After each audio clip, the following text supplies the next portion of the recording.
A Christian clashes with raging feminists on the Whatever podcast, leaving them speechless. Hey guys, this is Isabella Moody from Resist the Mainstream. Make sure you give today's video a like, leave a comment down below, subscribe to our channel, and we will get straight into it. So, today's video, it's going to be Andrew Wilson, who's a prominent Christian commentator, one of my favorite accounts on X, him and his wife, Rachel Wilson. I think they do great stuff online.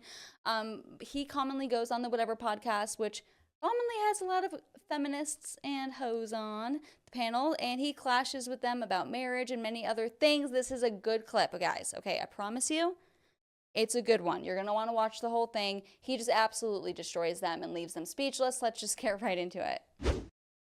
But I've heard that 93% of our generation, mostly in college, still wants to get married, and that's exactly what we're seeing around this table. So that's just a fascinating observation. I think it's really hopeful. Are you really seeing it around the table? Because what I'm seeing around the table is a bunch of women who are like, yeah, sure, I'll marry a dude who makes $150,000 a year and pays for all my shit. That sounds a lot different than I'm looking to get married. To me, who said that? That sounds different. Absolutely not. Absolutely not. I'm curious which one of us said that. Well, so as we're going around the table, right, what do you think that when you say a man who can support himself and is supporting himself and can support a family, if he lives in the Santa Barbara area, what do you think that would take if you had to guess? Probably over $300,000 a year, but we're not talking about this specific location. We're not including the fact that each of us I think everyone around the table is willing to have a 2-income household. Do you agree or do you disagree? I think partnership is everything. My dad and my stepmom, my dad is 16 years older than my stepmom. They've been together for 18 years now. He invested in her company, and now she makes more money than him, and she's the main provider of our household. I think that he gave her money for her company, and now her yep, and she's paid it all back. Her company is doing much better, or it's doing well, I mean, and now she makes more money than him and pays his mortgage.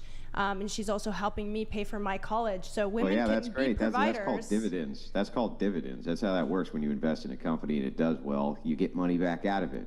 That's Absolutely, how it works. But she is a female. He could have done that without any marriage, right?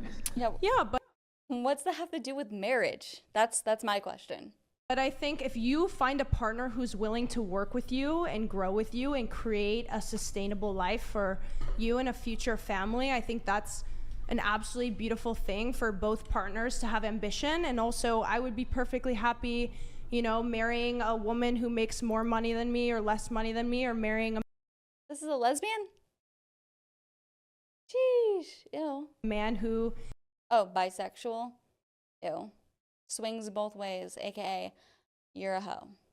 Makes more money than me or less money than me, as long as in our combined household we can ensure the safety of one another, and we both have similar mindsets with financial planning, investments, retirement funds, college funds if we are planning to have children, Roth IRAs, that type of issue.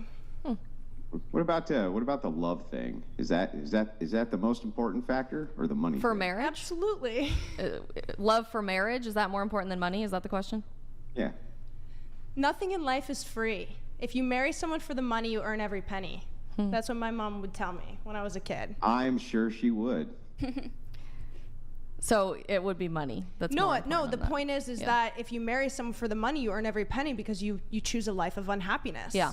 I think that was the lesson she always taught me. You have to be open-minded, Not everything in life is material. And I think because there are so many ways to make money independently, and I mean, for example, writing your own book and creating your own platform, I think there's less of a necessity for women to marry solely for money, when in the past and not that long ago, we couldn't even have our own credit cards, without the permission of a man. Yeah, but you also didn't incur any debt. That's why you couldn't have credit cards.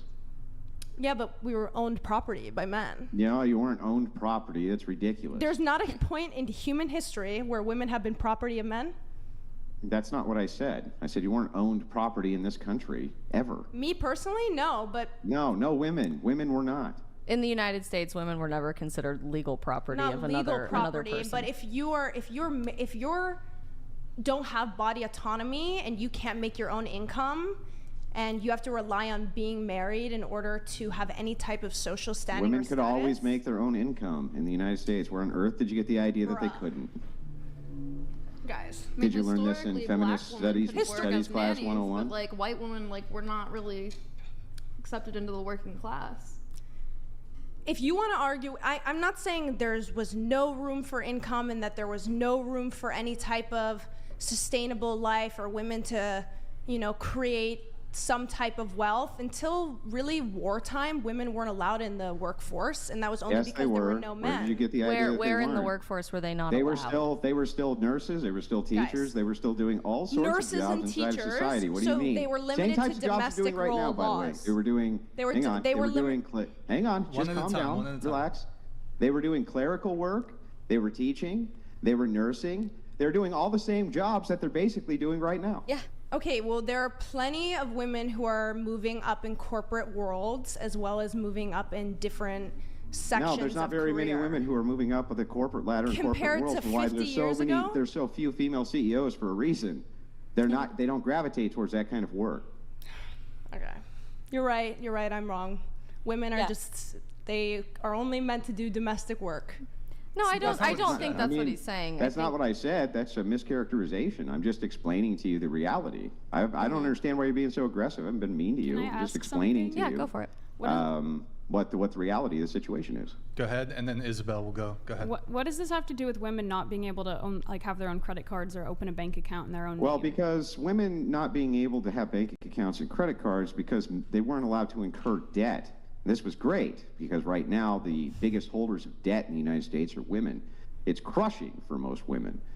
Before that, men had to incur all the debt. So the wife could go out and spend all of the money that she wanted in her husband's name, and he had to incur the debt even post-divorce.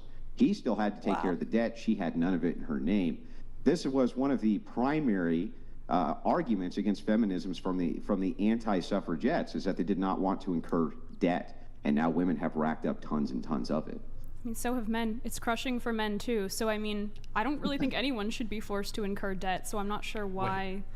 I mean, you're not forced to. You incur it yourself, but okay. Well, you know what? I think that if I asked a man if he got married, if all of the debt would be incurred by the woman and all he had to do was not have a credit card or bank account, I'd take that deal in 5 seconds. Yeah. What do you mean It was a good deal for women. by not be forced to incur any debt? It means that everything that all money that I spend on all credit cards will immediately in your name. donated $200. In 1877, a woman was elected mayor in Kansas. Your history sucks. Accuracy matters. You are in fact wrong. Feminism has failed you. Patriarchy is the way to the truth and stands ready to help be better. Yo, Grid One, thank you. You had a question for her. Yeah, I just wanted to get some clarification there. Nobody should be forced to incur debt. What does that mean? Just like in a purely hypothetical, perfect world, no one would be taking on debt to go to college. Well, let's talk about the real world. Okay. In the real world, I mean, that's not possible. Yeah. But I don't think that it should. I mean, basically, you're implying that it's good that it's men's responsibility to incur all debt. And I feel like if that were actually the case, then we would be in a different argument where it would be like, well, women suck because women don't incur any debt and we incur all of their debt. So I feel like it's just kind of like a bad faith argument. I don't know. Well, it's not a bad faith argument. It's just giving a descriptor for why it happened that way. Sure. Why it was that women, and there was far more anti-suffragettes than there were pro-suffragettes, by the way, made very compelling arguments, like they didn't want to get drafted, for instance. They didn't want, see, what the anti-suffragettes said was that women had the moral high ground because they weren't political tools. They weren't political tools because they couldn't vote. So they weren't tapped into as being political tools. So when they said something, they said it from a position of moral authority. They weren't being tapped into. So this is how they were able to argue successfully for things in women's interests without being just considered another voting bloc that needed to be appealed to. When it came to debt and things like this, it is true that women didn't hold they could have bank accounts, by the way, but most of the time when they opened up lines of credit and debt and accounts, it was always in their husband's name, but the husband was also responsible for all of the debt, and the women weren't. And even when the man died, the woman would get his property, but it may not be the same if a woman died, that he would automatically default and get the property. She was able to incur all sorts of wealth for herself and didn't have to spend it. Do you think that's a more preferable system? Would you like to go back to that financial? Well, I think it's a more preferable system to begin to move women outside of the workplace. That way we can go back to a family dynamic that works, and we can get the reproductive health of the United States back up, because right now it's in the gutter. I don't know if you know this or not, but it's in the gutter. So our birth rate's way low. Then why would it be a problem for any of us to say we'd like a man who can support a family? Why is that a problem if you think that men should be incurring all the debt and taking on all the financial responsibility? If a woman says, well, I'd like a man who can support a family in Santa Barbara, Well, because why is that a problem? this is a cyclical problem. So the problem is if you say, I would love to have a single income support me, but then at the same time not recognize the problem that if you double the workforce, you're going to have the wages of men, that you're basically perpetuating the same issue that you're against.